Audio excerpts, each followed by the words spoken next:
हिमालय के जंगल में ऐसे कई पेड़ पौधे हैं जो अपने आप में अनोखे हैं। ऐसे पेड़ पौधे और कहीं नहीं पाए जाते। इन पर लगने वाले फल और फूल सबसे अलग होते हैं।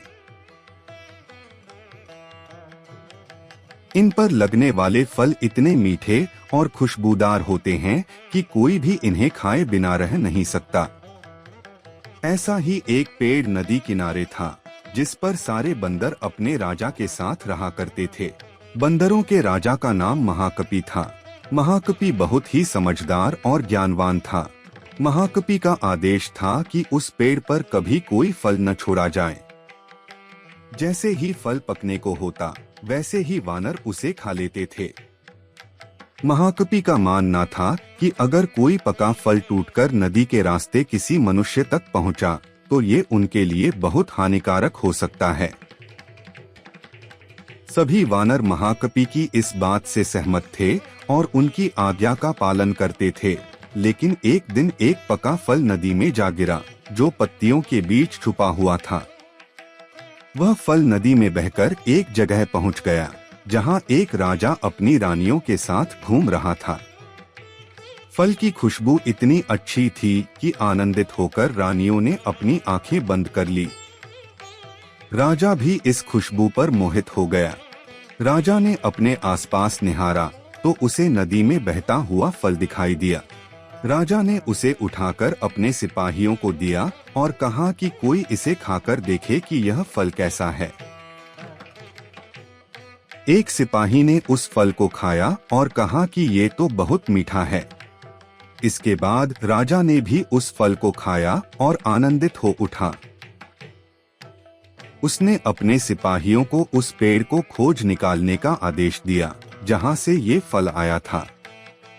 काफी मेहनत के बाद राजा के सिपाहियों ने पेड़ को खोज निकाला। उन्हें नदी किनारे वो सुंदर पेड़ नजर आ गया। उस पर बहुत सारे वानर बैठे हुए थे। सिपाहियों को ये बात पसंद नहीं आई और उन्होंने वानरों को एक एक करके मारना शुरू कर दिया। वानरों को घायल देखकर महाकपि ने समझदारी से काम लिया। उसने एक बांस का डंडा पेड़ और पहाड़ी के बीच पुल की तरह लगा दिया। महाकपि ने सभी वानरों को उस पेड़ को छोड़कर पहाड़ी की दूसरी तरफ जाने का आदेश दिया।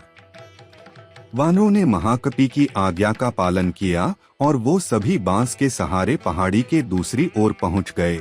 लेकिन इस दौरान डरे में बंदरों ने महाकपि को बुरी तरह से कुचल दिया। सिपाहियों ने तुरंत राजा के पास जाकर सारी बात बताई। राजा महाकपि की वीरता से बहुत प्रसन्न हुए और सिपाहियों को आदेश दिया कि महाकपि को तुरंत महल लेकर आएं और उसका इलाज करवाएं। सिपाहियों ने ऐसा ही किया, लेकिन जब महाकपि को महल लाया गया तब तक वह मर चुका था।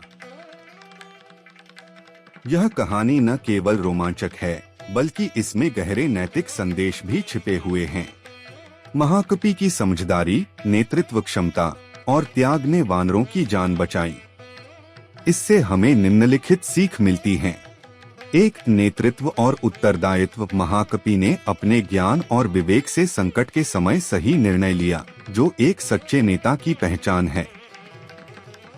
2, त्याग का महत्व। महाकपि ने अपने प्राण त्याग कर अपने समुदाय की रक्षा की, जो निस्वार्थता का सबसे बड़ा उदाहरण है। 3, प्रकृति का संतुलन। महाकपि का यह आदेश कि पके फलों को नदी में न गिरने दिया जाए, यह दिखाता है कि प्रकृति के साथ सामंजस्य बनाए रखना कितना महत्वपूर्ण है। 4, मानव और प्रकृति का संबंध। राजा का उस फल से आकर्षित होना और वानरों के प्रति हिंसा, यह दर्शाता है कि लालच और अज्ञानता किस तरह पर्यावरण और जीवों के लिए हानिकारक हो सकते हैं। इस कहानी में बलिदान और सहानुभूति के साथ साथ जिम्मेदारी और प्रकृति के प्रति संवेदनशीलता का महत्व स्पष्ट रूप से दिखता है।